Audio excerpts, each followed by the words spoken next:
नमस्कार, लोकतंत्र मिररच्या टॉप 25 मध्ये आपल्या सगळ्यांचं स्वागत आहे. मी आहे आपल्यासोबत पल्लवी.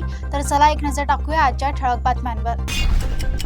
T20 वर्ल्ड कप उपांत्य फेरीत न्यूझीलंडचा विजय, दक्षिण आफ्रिका पुन्हा पराभूत. परभणीच्या येलदरी धरणावरून पिकअप नदीत कोसळली, तरुणाचा मृत्यू. मुलुंड मेट्रो अपघाताचा अहवाल लवकर द्या, मुंबई उच्च न्यायालय. मुंबईसह कोकणात पुढील 3 दिवस उष्णतेची लाट येण्याची शक्यता. मुंबई रत्नागिरी एसटी बस बिघाड, प्रवासी तब्बल 7 तास अडकले. मुंबई प्रभाग समिती निवडणूक 11 पैकी 8 ठिकाणी भाजपाचा विजय. कल्याणमध्ये अपघात करून पडणारा आरोपी दामिनी पथकने पकडला. बंदी नसूनही गुटखा तस्करी सुरू, 239 कोटींचा माल जप्त. अमेरिकन सिनेटने इराण विरोधी वॉर पॉवर बिल फेटाळले. राज्यातील महिलांसाठी नवी कर्ज योजना, 1 लाख पर्यंत बिनव्याजी कर्ज. नाशिकमध्ये अतिवृष्टीमुळे द्राक्ष उत्पादकांचे सुमारे 100 कोटी नुकसान. कर्नाटकात काँग्रेसला धक्का, डॉक्टर तृप्ती राजपूत भाजपमध्ये दाखल.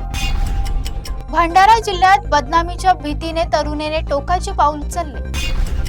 सोलापूर जिल्ह्यात थकबाकीमुळे 2,20,000 कनेक्शन तोडण्याचा इशारा.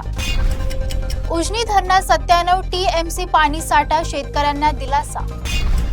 अमेरिकेने इराणच्या युद्धनौकेवर हल्ला केल्याचा दावा.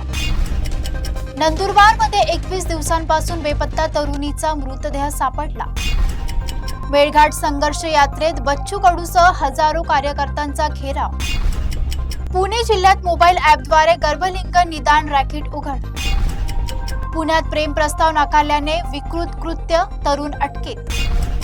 बारामती मेडिकल कॉलेजला अहिल्यादेवी होळकर नाव देण्याचा निर्णय.